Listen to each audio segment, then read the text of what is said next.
Hey everybody, we got a little bit of a change of venue today. Today is our first day not being in school.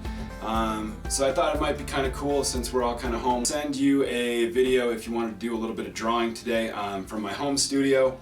Obviously, I'm working at home today as well, so we're going to start off a little bit easier today with whatever we're going to end up drawing, and I think we're going to end up drawing the Denver Bronco logo. I know it's not football season, but every single football season I get the same request, Mr. Brady, can you help me draw the Denver Broncos? So what a great day to learn how to do that. You don't need much today. You need a pencil, an eraser in case you make some mistakes, and paper. Any size paper will do. If all you have at home is some paper that comes out of a printer, totally fine. You could even do this on the back of a pizza box. So let's get started. I'm going to show you everything you need to know, and we're going to crank out some art today, even though we're not at school. I hope everybody's doing well. Happy Monday to you. Let's draw. Got my cell phone. I pulled up an example from Google of the logo itself. I got my paper turned this way just because I think this style, also known as landscape style, is probably going to work a little bit better with drawing this thing out. So I know it's probably pretty hard to see up there, but I'm going to actually start with kind of a curved triangle, and we're just going to start this whole thing off by drawing lightly and using kind of that curved triangle idea to kind of line things out and get everything where we think it belongs. Sketched out very lightly. There's a good chance that I'm going to end up erasing several of these lines just because they're not in the right spot, but that's what we're going to start to figure out right now. And the first thing I want to do is figure out where the point is in this actual bottom piece of the logo, and I think this is probably going to be pretty close to where we need to be. Again, I'm sketching everything really lightly. So now I'm going to come up and get this whole little section underneath the head drawn out. Now I can tell I just drew this piece too long, because looking here, look how short that actual section is. So I think in reality, this whole piece is going to be a little bit smaller, and then we'll end up sketching through the horse's mouth, or Bronco's mouth, whatever it is, and around. And I'm going to show you that part right now so you can see so far we've worked through the bottom chunk, still drawing lightly just in case I make a mistake. Now we're coming around the nose. So that line on top of the Bronco's nose ends up pointing at a pretty nice angle, almost straight back and up. So it's obviously going to be quite a bit higher of an angle of a line compared to this back section here. So I can do a little bit of informal measuring using my reference to make sure that I'm getting that angle of the line in there relatively correct. The eye is right above where the curvature of the jaw starts, closest to the mouth.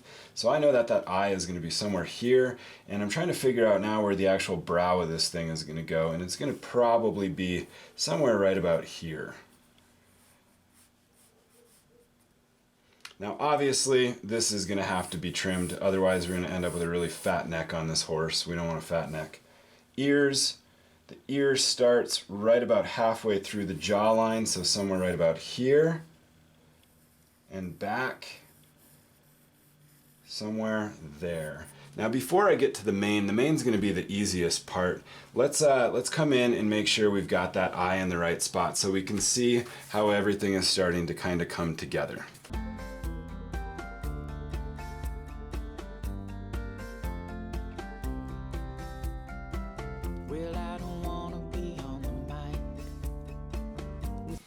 Alright, so our Bronco is kind of bald right now. I'm going to come back in and I'm going to clean up that ear a little bit because it's not quite as pointed as it should be in the example. So let me fix that right now.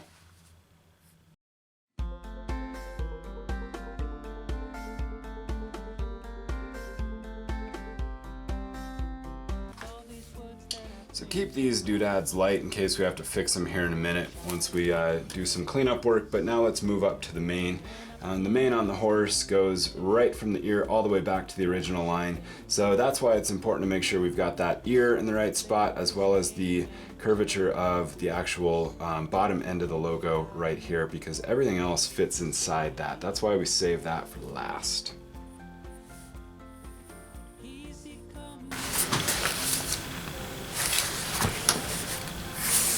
All right, now I'm gonna do some cleanup work. Couple things I can do. If all I have at home today is a pencil, I can press a little bit harder and fix these lines that need to be there and then erase the lines that don't need to be there.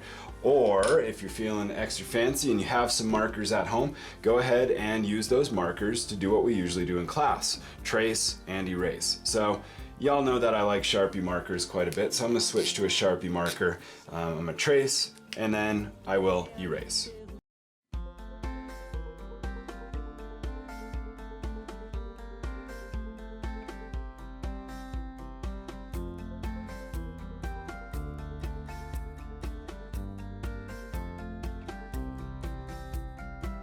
Well, I don't wanna be on the mic with all these words that I think are right, and I'm a child of details, and when I pin it.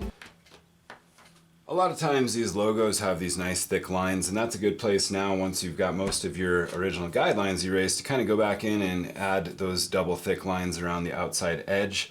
Kind of like this piece here is nice and thick. Obviously my line is not. And then your last step would be, of course, to go ahead and color it in.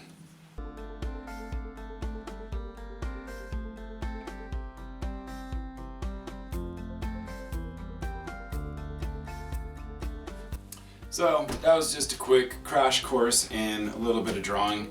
Hopefully that'll keep you busy for a few minutes today. I'll try to put up a few more of these videos throughout the week. Or at least by next week, so check back. I think our next project is going to be using a little bit of paints if you have paint at home. If you don't have paint at home, don't sweat that, because I'll show you how you can use regular old table markers to make it look like paint. So hope everybody's taking care of themselves, and I'm excited to see you again, even though it's going to be 3 weeks. Stay safe, and see you when we're all back in school.